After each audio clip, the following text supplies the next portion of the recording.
الحمد لله والصلاة والسلام على سيدنا محمد بن عبد الله الأمين وعلى آله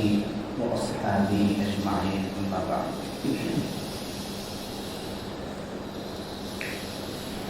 میرے محترم بزرگوں، عزیز بھائی اور دوستوں،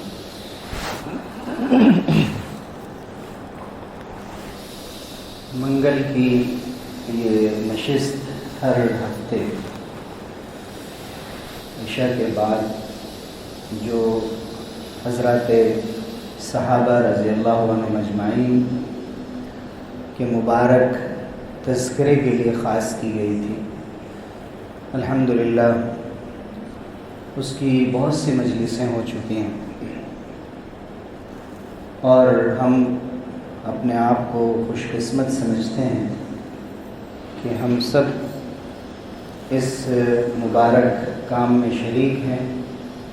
اور اپنی مجلس کو نورانی پاتے ہیں کہ اس میں تذکرہ رسول اللہ صلی اللہ علیہ وسلم کے بہت ہی چہیتے اور محبوب صحابہ رضی اللہ عنہم اجمعین کا ہوتا ہے۔ آج جن مشہور صحابی رضی اللہ عنہ کا تذکرہ کرنا مقصود ہے، ان کا نام ہے حضرت عبداللہ ابن زبیر ابن عوام رضی اللہ عنہ۔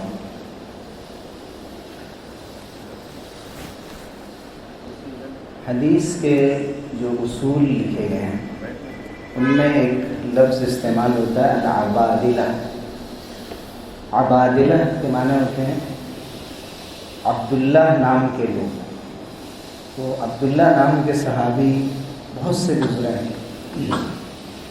لیکن 4 صحابہ ایسے تھے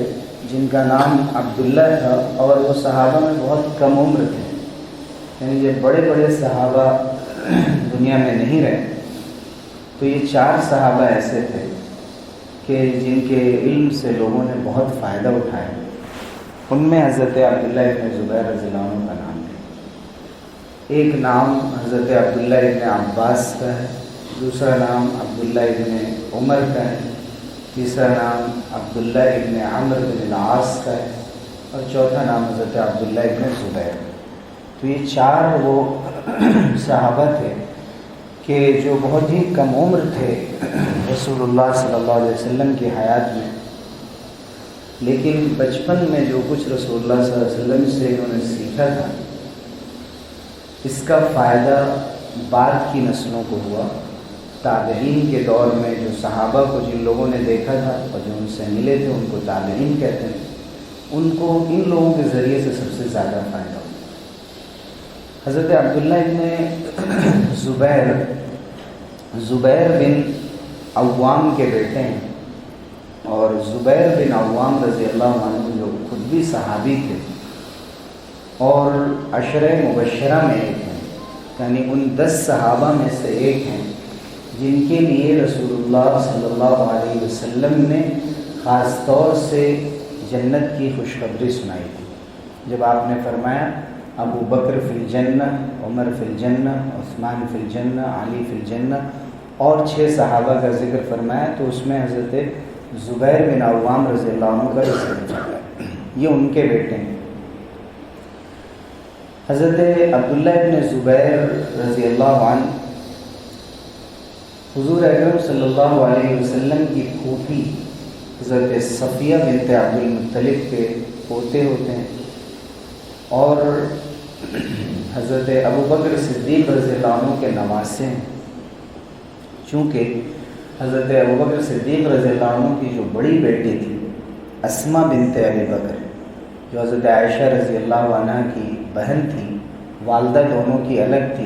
حضرت عائشہ کی والدہ کا نام ام رومان تھا اور حضرت اسماء کی والدہ کا نام قتیلہ تھا۔ تو حضرت اسماء بنت ابی بکر رضی اللہ عنہ کی یہ بیٹے ہیں حضرت عبداللہ ابن زبیر۔ تو والد زبیر بن عوام اور والدہ اسماء جو حضرت ابوبکر صدیق رضی اللہ عنہ کی بیٹی تھی۔ اور حضرت اسماء کے بارے میں ہم جانتے ہیں کہ ہجرت کے سفر میں وہ مہاجرین کو اور خاص طور سے رسول اللہ صلی اللہ علیہ وسلم اور حضرت ابوبکر صدیق رضی اللہ عنہ کو جو قافلہ جا رہا تھا اس وقت وہ مکہ مکرمہ سے کھانا تیار کر کے بھیجتی تھی، اور کھانے کی تھیلی کو باندھنے کے لیے جب کوئی چیز نہیں تھی تو انہوں نے اپنا ازار استعمال کیا تھا، اسی وجہ سے ان کو ذات النطاقین بھی کہا جاتا ہے کہ اس سے انہوں نے 2 گرہیں لگائی تھی۔ تو حضرت اسما کا بڑا امتیاز ہے، بڑی خوبی ہے، والد عشرہ مبشرہ میں ہیں، والدہ ان خواتین میں ہیں جنہوں نے اسلام کی سربلندی میں نمایاں کارنامہ انجام دیا۔ تو نسب کے اعتبار سے حضرت عبداللہ ابن زبیر کا مقام بہت اونچا ہے۔ پھر جیسا کہ میں نے عرض کیا کہ یہ 4 ان عبداللہ میں ہیں جو چھوٹے صحابہ تھے، اور ان چاروں کو ملا کر عبادلہ کہتے ہیں۔ اس کے ساتھ ساتھ وہ ان صحابہ میں سے تھے جو بہادر سمجھے جاتے تھے، جو احد الشجعان من الصحابہ، بہادری کے لیے بھی بہت مشہور تھے، جیسے کہ حضرت خالد بن ولید، حضرت سعد بن ابی وقاص، حضرت ابو عبیدہ بن جراح، حضرت سلمہ بن اکوع، ان لوگوں کے جیسے نام آتے ہیں، اور خود ظاہر ہے کہ اس میں حضرت عمر اور حضرت علی اور ان صحابہ کا نام سب سے پہلے، تو ان میں بھی حضرت عبداللہ ابن زبیر کا نام آتا ہے۔ پھر حضرت عبداللہ ابن زبیر ان چھوٹے صحابہ میں ہیں کہ جن کو خلافت کا منصب ملا۔ جب یزید کا انتقال ہوا اس زمانے میں مکے میں آپ نے خلافت کا اعلان کیا تھا، اور کچھ مدت کے لیے آپ خلیفہ رہے۔ حضرت عبداللہ ابن زبیر کی بھی کنیت ابو بکر تھی، جیسے حضرت ابو بکر صدیق رضی اللہ عنہ کا اصل نام عثمان تھا، لیکن ان کی کنیت حضرت ابو بکر صدیق رضی اللہ عنہ کی کنیت جو تھی وہ ابو بکر تھی۔ تو ویسے ہی ان کی بھی کنیت، یعنی بیٹے کے نام کی طرف یا کسی اور چیز کی طرف نسبت کرتے ہوئے ابو جب لگا دیا جاتا ہے تو اسے کنیت کہتے ہیں۔ تو ویسے ہی حضرت عبداللہ کی کنیت بھی اپنے نانا کے طریقے پر ابو بکر رکھی گئی تھی۔ حضرت عبداللہ ابن زبیر رضی اللہ عنہ کی پیدائش کا واقعہ بھی بہت دلچسپ ہے۔ یہ ہجرت کے بعد مشہور ہو گیا تھا کہ مدینے میں یہودیوں نے مسلمانوں پر جادو کر دیا، چونکہ یہودیوں کا یہ عمل مشہور تھا کہ جب وہ کوئی اور کام نہیں کر پاتے یا سامنا نہیں کر پاتے تھے تو جادو کا سہارا لیتے تھے، اور بہت سی توہمات لوگوں میں پھیلا رکھی تھی۔ تو ان میں یہ بات مشہور ہو گئی تھی کہ مسلمانوں میں ایسا جادو کر دیا گیا ہے کہ ان کے درمیان کوئی بچہ پیدا نہیں ہوگا، صرف بچیاں ہوں۔ اور اتفاقاً ایسا ہو بھی رہا تھا، یعنی جتنے بھی گھروں میں ولادت ہو رہی تو بچیاں پیدا ہو رہی ہیں اور بچے ہو ہی نہیں رہے، اور اس وقت ضرورت تھی مسلمانوں کو مردان کار کی، اور اس وقت حضرت عبداللہ ابن زبیر رضی اللہ عنہ کی پیدائش ہوئی تھی۔ یعنی ہجرت کے سال میں جب بھی جوڑا جاتا ہے سال ہجرت کا، تو عبداللہ ابن زبیر کی جو عمر تھی وہ ہجرت کے ساتھ ساتھ چل رہی تھی، چونکہ ہجرت کے سال ہی حضرت عبداللہ ابن زبیر کی پیدائش ہوئی۔ حضرت اسما بعد میں مکے سے مدینہ آئی تھی، قبا کے محلے میں جب ان کا قیام ہوا اسی وقت حضرت عبداللہ ابن زبیر کی پیدائش ہوئی، اور مسلمانوں نے بہت خوشی منائی تھی کہ اللہ تعالیٰ نے ایک بیٹا عطا کیا ہے مسلمانوں کے درمیان۔ اور اس وقت حضور اکرم صلی اللہ علیہ وسلم نے ان کی تحنیک فرمائی تھی، کھجور لے کر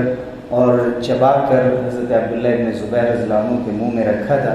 یہ بھی حضرت عبداللہ ابن زبیر کی ایک بڑی فضیلت ہے۔ اس کے بعد حضرت عبداللہ ابن زبیر رضی اللہ عنہ کی جو تربیت ہوئی وہ تربیت بھی خاص انداز سے ہوئی، نبوت کے گھرانے میں ہوئی۔ حضرت عائشہ صدیقہ رضی اللہ عنہا جو ان کی خالہ تھی، ان کی نگرانی میں ان کی پرورش ہوئی۔ اسی لیے حضرت عائشہ صدیقہ رضی اللہ عنہا کی تو کوئی اولاد نہیں تھی، تو حضرت عائشہ جو اپنی کنیت بتاتی تھی اور رکھتی تھی وہ عبداللہ کی نسبت سے رکھتی تھی، یعنی وہ عبداللہ کہتی تھی خود۔ تو عبداللہ جب کہتے ہیں تو اس سے عبداللہ ابن زبیر مراد ہے، کیونکہ خالہ ماں کے درجے میں ہوتی ہیں، اور عبداللہ ابن زبیر ان کے گھر میں پرورش پا رہے تھے، اس لیے بھی ان کو ان سے بہت محبت تھی۔ اور آپ دیکھیں کہ ابھی تھوڑی دیر میں حضرت عبداللہ ابن زبیر رضی اللہ عنہ کا جو تذکرہ ہوا اس میں ان کی کتنی ساری خوبیاں نظر آ رہی ہیں ہمیں، یعنی نسب کے اعتبار سے، کہ حضرت صفیہ، حضرت اسماء، حضرت عائشہ اور حضرت خدیجہ کو بھی دیکھیں تو ان کے والد کی پھوپھی تھی. تو اس طرح سے کتنی مبارک خواتین اور کتنے بڑے بڑے صحابہ جو ان کے خاندان کے افراد میں تھے. تو یہ ان کے نسب کے لیے کافی تھا کہ اونچے نسب کے اور اعلیٰ انسان تھے.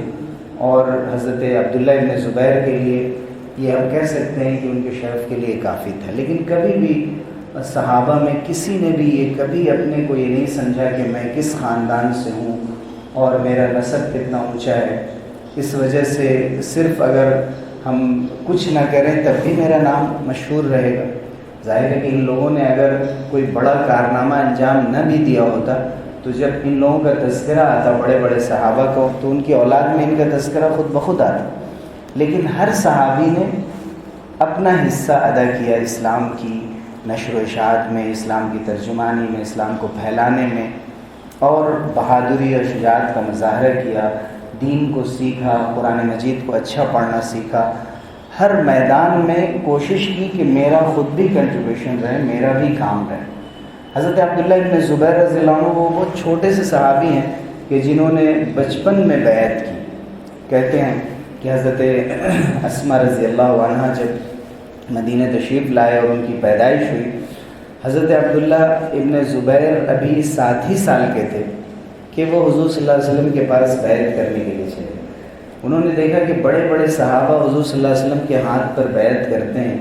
کہ ہم اسلام کے لیے قربانیاں دیں گے اور اسلام کے لیے ہم کام آئیں گے. تو یہ چھوٹے چھوٹے بچوں کو لے کر مسجد میں حضور اکرم صلی اللہ علیہ وسلم کی خدمت میں حاضر ہوئے اور حضور نے دیکھ کر تبسم فرمایا، آپ مسکرائے جب وہ آئے. حضرت زبیر جو ان کے والد تھے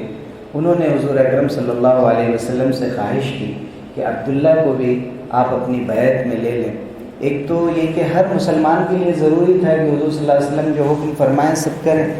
لیکن ایک اس کے اظہار کے لیے اور ہر شخص اپنے جذبے کا حضور صلی اللہ علیہ وسلم کی مجلس میں اظہار کرے، اس کے لیے بیعت بھی کی جاتی تھی خاص خاص موقع سے.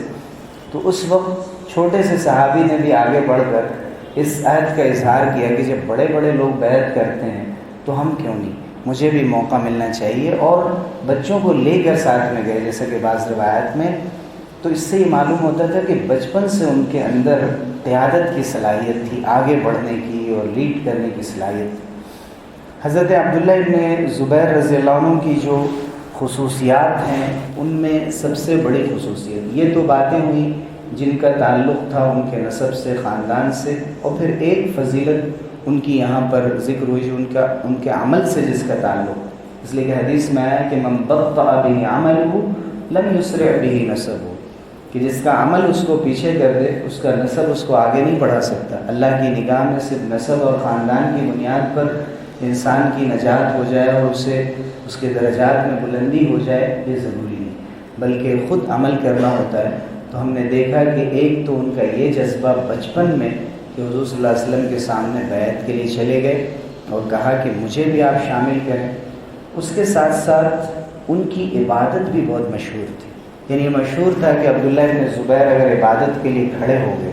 نفلی عبادتوں کے لیے، رات کی عبادت کے لیے، تو اگر وہ رکوع میں ہیں تو رکوع میں ہی پوری رات گزار دیتے، سجدے میں پوری رات گزار دیتے، کثرت سے تہجد پڑھتے تھے. روزے رکھتے تو ایسے بھی روزے انہوں نے رکھے کہ کئی دن روزے رکھ لیے. حضرت عبداللہ ابن زبیر، حالانکہ حضور اکرم صلی اللہ علیہ وسلم نے اس سے منع فرمایا صوم وصال سے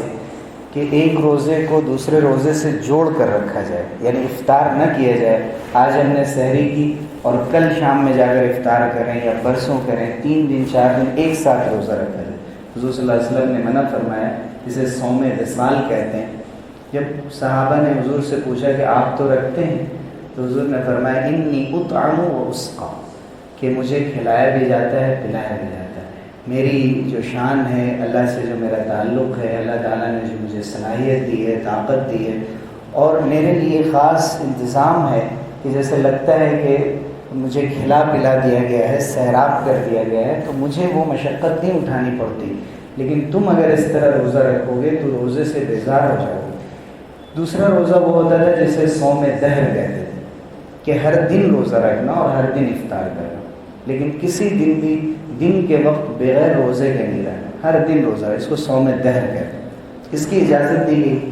لیکن سب سے بہتر روزہ قرار دیا گیا ہے صوم داؤد، کہ ایک دن روزہ رکھا جائے اور ایک دن نہ رکھا جائے، پھر ایک دن روزہ رکھا جائے، ایک دن نہ رکھا جائے۔ اس کی اگر کسی کو زیادہ روزہ رکھنے کا شوق ہے اور وہ رکھ سکتا ہے تو سب سے بہتر روزہ یہ ہے کہ ایک دن روزہ رکھے اور دوسرے دن چھوڑ دے، تاکہ اس کو طاقت حاصل ہو۔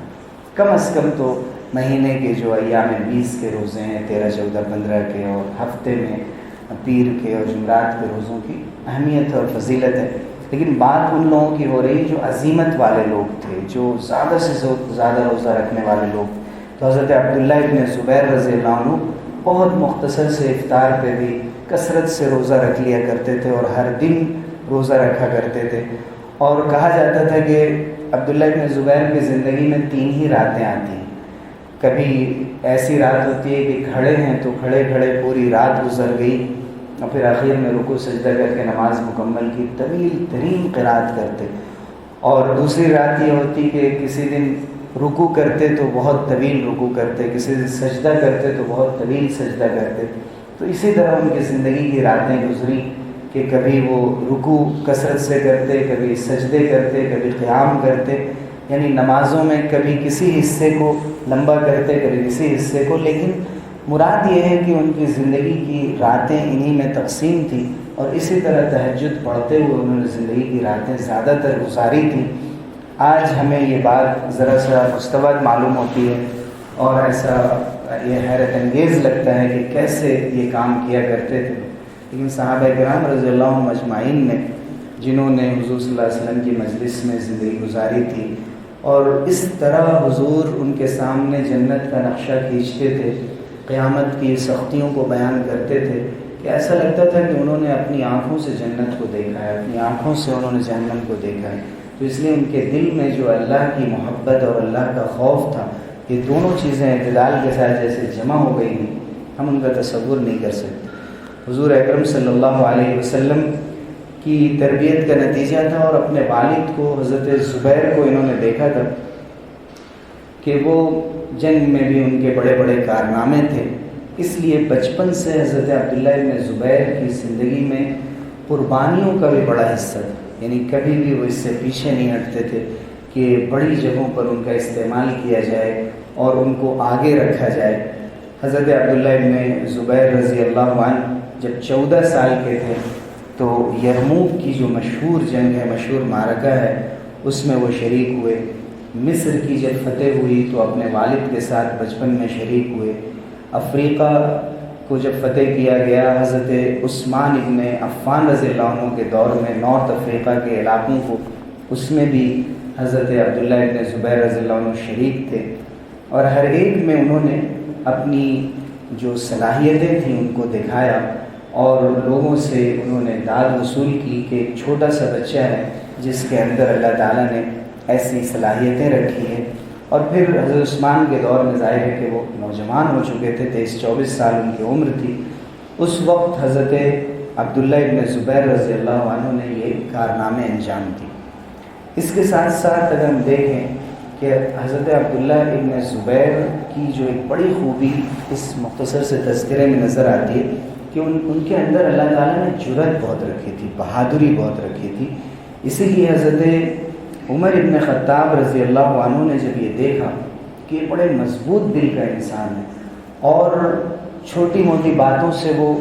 گھبراتا نہیں ہے، خوف زدہ نہیں ہوتا ہے، جیسے کہ اس دن ہم نے ذکر کیا تھا کہ وہ تو حضور اکرم صلی اللہ علیہ وسلم نے حجامے کے بعد جو ان کو خون دیا تھا تو وہ خون بھی پی گئے تھے، جبکہ ان سے نہیں کہا گیا تھا پینے کو، لیکن چھوٹے تھے، ان کو ان باتوں کی سمجھ نہیں تھی۔ تو یہ جو ایک نڈر ہونے کی علامت تھی کہ کسی چیز سے ڈرتے نہیں تھے، جو عام طور سے خون دیکھ کر آدمی گھبرا جاتا ہے اور ڈر جاتا ہے۔ تو حضرت عبداللہ ابن زبیر رضی اللہ عنہ حضرت عمر رضی اللہ عنہ کے ساتھ جب صحابہ چلتے تھے تو اس وقت اکثر صحابہ پیچھے رہتے تھے اور اگر مڑ کر بھی حضرت عمر دیکھ لیں تو لوگ ذرا ہیبت کھا جاتے تھے، ڈر جاتے تھے۔ ایک مرتبہ حضرت عمر نے پوچھا بھی کہ کیا میں ظالم، مجھے دیکھ کر تم لوگ کیوں گھبراتے ہو، کیوں ڈرتے ہو؟ تو نہیں کہا کہ آپ عادل ہیں، کہا ٹھیک ہے، اگر میں انصاف کرتا ہوں اور اس کے بعد اللہ نے میرے اندر رعب بھی رکھا ہے، ہیبت بھی رکھی ہے، تو بہت اچھی بات ہے، لیکن اگر کوئی مجھ سے ظلم ہو رہا ہے، کسی غلط بات کی وجہ سے تمہارے دلوں میں میرا ڈر ہے، یا میں کوئی غلط کام کر رہا ہوں اور اس کے باوجود تم مجھے نہیں ٹوکتے، میرا لحاظ کرتے، تو پھر اس بات کو میں پسند نہیں کروں گا، تو مجھ سے آگے چلو، میرے ساتھ چلو، میرے پیچھے نہ چلا کرو۔ لیکن حضرت عبداللہ ابن زبیر رضی اللہ عنہ جب صحابہ کا یہ حال تھا تو چھوٹے چھوٹے بچے تو اور بھی زیادہ حضرت عمر رضی اللہ عنہ سے خوف کھاتے تھے، لیکن حضرت عبداللہ ابن زبیر نے جب حضرت عمر کو آتے ہوئے دیکھا تو کھڑے ہو گئے اور وہاں سے ہٹے نہیں۔ تو اس وقت حضرت عمر رضی اللہ عنہ نے ان سے پوچھا کہ سب بچے تو بھاگ گئے، ما لک لم تفر معهم، تم ان کے ساتھ کیوں نہیں بھاگے؟ تو عبداللہ نے کہا کہ لم اجرم فاخافک، میں نے کوئی جرم نہیں کیا کہ میں آپ سے ڈروں، اور ولم یکن الطریق ضیقا فوسع لک، اور راستہ بھی تنگ نہیں ہے کہ میں آپ کو راستہ دوں، آپ جا سکتے ہیں آگے۔ تو یہ جو گفتگو کا انداز تھا چھوٹے سے بچے کا، یہ بتاتا تھا کہ ان کے اندر ایک جرأت تھی، بہادری تھی۔ حضرت عمر رضی اللہ عنہ کو اس بات پر ہنسی آئی، انہوں نے شاباشی دی کہ یہ اچھی بات ہے کہ بچوں کے اندر شجاعت اور دلیری ہونی چاہیے، ادب کے ساتھ ساتھ اس کی بھی ضرورت ہوتی۔ حضرت عبداللہ بن زبیر کی زندگی کے بعد کے جو واقعات ہیں، میں ان تفصیلات میں نہیں جاؤں گا، وہ بہت ہی دردناک قسم کے ہیں۔ جیسے حضرت حسین رضی اللہ عنہ کا واقعہ ہے، ویسے حضرت عبداللہ بن زبیر رضی اللہ عنہ کے ساتھ بھی اس قسم کے مسائل پیش آئے، اور خاص طور سے حضرت عبداللہ بن زبیر رضی اللہ عنہ جب حضرت معاویہ رضی اللہ عنہ کا دور آیا تو اس وقت بھی حضرت عبداللہ بن زبیر نے ایک خط لکھا تھا، کسی خاص مسئلے میں وہ خط لکھا تھا جس میں یہ خطاب تھا کہ عبداللہ بن زبیر جو اسما کے بیٹے ہیں اور رسول اللہ صلی اللہ علیہ وسلم کے حواری، جو زبیر بن عوام کا لقب تھا کہ حضور کے بہت خاص صحابی جن کو حواری کہتے تھے، ان کے بیٹے کی طرف سے یہ خط لکھا جا رہا ہے، اور حضرت معاویہ کی جانب یہ خط ہے، لیکن حضرت معاویہ کے لیے انہوں نے جو لفظ استعمال کیا تھا وہ ذرا مناسب نہیں تھا۔ یعنی حضرت معاویہ رضی اللہ عنہ چونکہ ابو سفیان ابن حرب کے بیٹے تھے، اور ہند بنت عتبہ ان کی والدہ تھی حضرت معاویہ کی، اور ہند بنت عتبہ وہ خاتون ہیں کہ جنہوں نے احد کے موقع سے حضرت حمزہ رضی اللہ عنہ کی جسم مبارک اور ان کی نعش مبارک کا مسئلہ کیا تھا، اور مسئلہ کر کے کہا جاتا ہے کہ انہوں نے ان کی کلیجے کو چبانے کی کوشش کی تھی اور پھر پھینک دیا تھا۔ واللہ عالم اس قسم کی روایتیں موجود ہیں، لیکن ظاہر ہے کہ ان کے تذکرے سے کوئی فائدہ نہیں، چونکہ ابو سفیان بھی ایمان لے آئے، حضرت ہندہ بھی ایمان لے آئیں، اور یہ حضرت حبشی بھی ایمان لے آئے جنہوں نے حضرت حمزہ کو شہید کیا تھا۔ تو یہ سب لوگ اب اللہ کی نگاہ میں یقیناً محترم ہیں، لیکن حضرت عبداللہ بن زبیر نے ان کو احساس دلایا کہ تم اسی خاتون کے بیٹے ہو جو عاقلۃ الاکباد تھی، جگر کو چبانے والی تھی۔ تو حضرت معاویہ نے اس وقت یہ دیکھا کہ عبداللہ ابھی چھوٹے ہیں یا نوجوان ہیں، تو انہوں نے جو جواب لکھا اس کے اندر اسی طرح کا احترام تھا، یعنی جو الفاظ عبداللہ بن زبیر نے حضرت معاویہ کے لیے استعمال کیے تھے، انہوں نے اپنے خط میں جب یہ لکھا کہ فرام ٹو لکھا تو اس وقت اپنے لیے وہی الفاظ استعمال کیے جو عبداللہ نے استعمال کیے، اور عبداللہ نے اپنے نسب اور خاندان کی شرافت کے لیے جتنے الفاظ استعمال کیے تھے، حضرت معاویہ نے جواب میں انہی الفاظ کو باقی رکھا، اس میں کوئی تبدیلی نہیں کی، اور یہ دکھایا کہ یقیناً عبداللہ تم نسب میں شرافت میں بہت اونچے ہو، اور جو بھی تمہارا حکم ہے میں اس کو ماننے کے لیے تیار ہوں۔ ان کا ایک ذاتی مسئلہ تھا، اس پر انہوں نے خط لکھا تھا۔ جب عبداللہ بن زبیر کو حضرت معاویہ رضی اللہ عنہ جو یقیناً بہت سینئر صحابی تھے، جب ان کا خط ان کو جواب میں پہنچا تو عبداللہ بن زبیر رو پڑے اور مکے سے حضرت معاویہ سے ملنے کے لیے شام گئے، ان کے سر کو بوسہ دیا اور ان سے فرمایا لا اعدمک اللہ عقلا انزلک هذه المنزلہ، یقیناً اللہ تعالیٰ نے آپ کو بہت بڑی عقل، سمجھ اور تدبر سے نوازا ہے کہ اللہ نے آپ کو اس مقام پہ رکھا ہے کہ آپ امت کی قیادت کر رہے ہیں۔ تو حضرت عبداللہ بن زبیر رضی اللہ عنہ نے حضرت معاویہ رضی اللہ عنہ سے بھی بیعت کر لی تھی، لیکن اس کے بعد یزید کی بیعت سے ان کے بیٹے کو جب بنایا گیا یزید کی باعث سے انہوں نے انکار کیا تھا۔ پھر بڑے عجیب عجیب واقعات پیش آئے مدینے میں اور مکے میں بھی۔ جب مدینے میں حضرت عبداللہ کے پاس یزید کا قاصد آیا بیعت لینے کے لیے، تو عبداللہ ابن زبیر نے کہا کہ جیسے حضرت حسین نے بیعت نہیں کی میں بھی نہیں کروں گا۔ مدینہ چھوڑ کر وہ مکے کو چلے گئے۔ مکے میں بھی یزید کا قاصد پہنچا، اور جس وقت وہ پہنچا تو یزید کا ادھر شام میں انتقال ہو چکا تھا۔ تو یزید کے قاصد نے کہا کہ اب تو آپ کے جیسا میرے پاس کوئی آدمی نہیں ہے ہمارے پاس، تو جو بنو امیہ کی حکومت قائم ہو چکی ہے، کیوں نہیں آپ خلافت کا منصب سنبھال لیتے ہیں؟ یعنی شام میں، عراق میں، مدینے میں، مکے میں، ہر جگہ آپ کی حکومت ہو۔ لیکن عبداللہ ابن زبیر نے اسے مناسب نہیں سمجھا۔ بعض تاریخ کے لکھنے والے اس کو عبداللہ ابن زبیر کی غلطی بتاتے ہیں کہ اگر عبداللہ ابن زبیر نے یزید کے بعد چارج سنبھال لیا ہوتا تو بنو امیہ کے بجائے عبداللہ ابن زبیر کی حکومت چلتی، لیکن اللہ کی مصلحت تھی اور یہ بات نہیں ہو سکی، انہوں نے قبول نہیں کیا۔ مکے اور اس کے اطراف میں ہی ان کی 7 سے 9 سال کے درمیان ان کی حکومت رہی۔ اور اس وقت حجاج ابن یوسف ثقفی نے، آپ جانتے ہیں کہ وہ کتنا بڑا ظالم تھا، اس نے جو مکے کے اندر فساد مچایا تھا اور عبداللہ ابن زبیر کو پکڑنے کے لیے اور ان کو گرفتار کرنے کے لیے جو عمل کیا تھا، سیلاب آ گیا تھا ایک موقع سے خانہ کعبہ میں، اس وقت سیلاب میں ڈوب کر بھی عبداللہ ابن زبیر نے طواف کیا تھا۔ وہ ایسے عبادت گزار تھے کہ ہر عبادت میں اپنا حصہ رکھتے تھے، لیکن اسی خانہ کعبہ پر جو حجاج ابن یوسف نے ظلم ڈھایا ہے کہ حجر اسود کے ٹکڑے ٹکڑے ہو گئے، خانہ کعبہ میں آگ لگ گئی، اور بہت ہی دلخراش واقعہ ہے جس کے ذکر کا کوئی فائدہ نہیں، لیکن یہ بتانا مقصود ہے کہ خانہ کعبہ جیسی جگہ پر بھی اس قسم کے واقعات ہوئے، لیکن عبداللہ ابن زبیر ثابت قدم رہے، اور آخر میں انہوں نے حرہ کا واقعہ کہتے ہیں، مدینے میں بھی ظلم ہوا۔ اس وقت حضرت اسما بہت ضعیف ہو چکی تھی۔ حضرت عبداللہ ابن زبیر نے ان سے مشورہ کیا کہ اماں جان، اب تو میرے بہت قریبی لوگ بھی حجاج کا ظلم دیکھ کر میرا ساتھ چھوڑ چکے ہیں، میں کیا کروں؟ تو حضرت اسما نے فرمایا کہ اتنے لوگوں نے تمہارا ساتھ دیا، کتنے لوگ شہید ہو گئے، اگر تم اسلام کے لیے کام کر رہے تھے تو پیچھے ہٹنے کا تمہارے لیے کوئی موقع نہیں ہے، تمہارے لیے کوئی گنجائش نہیں ہے۔ انہوں نے کہا مجھے ڈر ہوتا ہے کہ میں شہید تو ہو جاؤں گا، لیکن شام کی فوج میں بہت سے لوگ عیسائی بھی ہیں، کہیں وہ میرا مسئلہ نہ بنائے، یعنی میری لاش کے ٹکڑے ٹکڑے نہ کریں، اس سے کھلواڑ نہ کریں۔ تو حضرت اسما نے فرمایا کہ اس سے ڈرنے کی ضرورت نہیں، جب بکری ذبح کر دی جاتی ہے، اس کی کھال اتاری جاتی ہے تو اس سے اس کو کوئی تکلیف نہیں ہوتی، اس لیے تم کو یہ سب فکر کرنے کی ضرورت نہیں ہے۔ اس کے بعد جو لوگ کریں گے وہ ان کا جرم ہوگا، ان کا عمل ہوگا،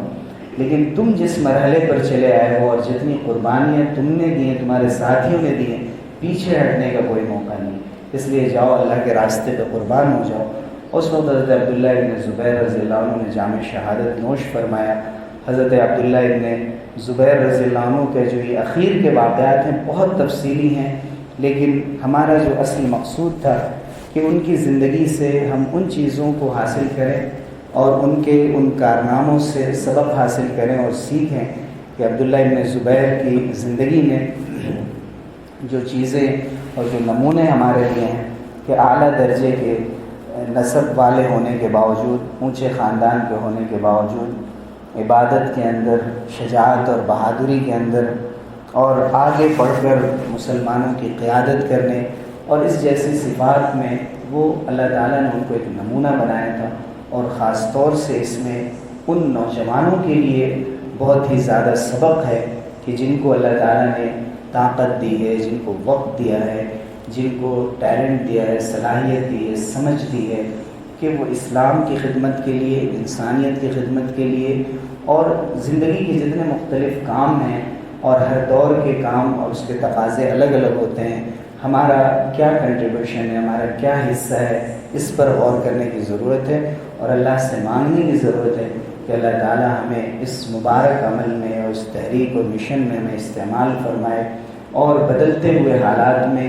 جس جگہ جیسی رہبری کی ضرورت ہو اس کے بارے میں غور کرنے اور سمجھنے کی توفیق عطا فرمائے۔ آمین۔ وآخر دعوانا الحمدللہ۔